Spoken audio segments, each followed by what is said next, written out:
Study రూమ్లో సానుకూల శక్తిని ఎలా పెంచుకోవాలి? ఈ మార్పులు చేస్తే పిల్లలకు మంచి మార్కులు రావచ్చు. ఫెంగ్ షుయ్ అనేది 2 పదాలతో కూడిన చైనీస్ గ్రంథం. ఫెంగ్ షుయ్లో పేర్కొన్న అనేక చిట్కాలు ఉన్నాయి. వీటి సహాయంతో మీరు మీ స్టడీ రూమ్ యొక్క శక్తిని సానుకూలంగా మార్చవచ్చు. ఫెంగ్ షుయ్ శాస్త్రం ప్రకారం ఇంట్లో కొన్ని వస్తువులను ఉంచడం వల్ల సానుకూల శక్తి ఉంటుంది మరియు ప్రతికూల శక్తి ప్రభావాన్ని తగ్గిస్తుంది.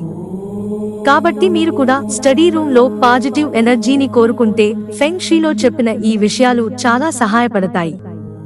మరి ఇక వాటి గురించి ఇప్పుడే మనం తెలుసుకుందాం. Education tower.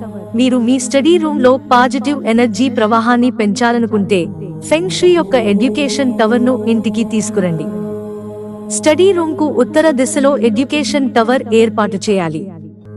ఫెంగ్ షుయ్ శాస్త్రం ప్రకారం ఎడ్యుకేషన్ టవర్ ఉంచడం వల్ల పిల్లల్లో ఏకాగ్రత పెరుగుతుంది, మార్కులు కూడా బాగా వస్తాయి.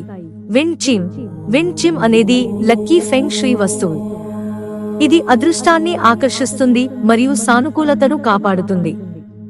అందువల్ల స్టడీ రూమ్ యొక్క ప్రతికూల శక్తిని తొలగించడం కొరకు విండ్ చైమ్ ని ఇన్స్టాల్ చేయండి. వెదురు చెట్టు. వెదురు మొక్కను లక్కీ బ్యాంబూ అని అంటారు.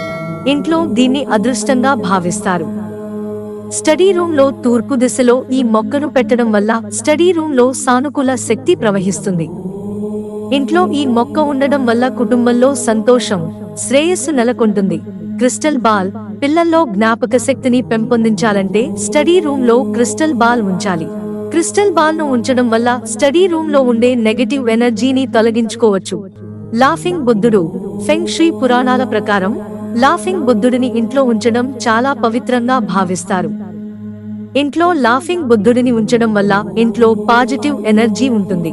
లాఫింగ్ బుద్ధుడిని ఇంటి ప్రధాన ద్వారానికి ఎదురుగా ఉంచాలి.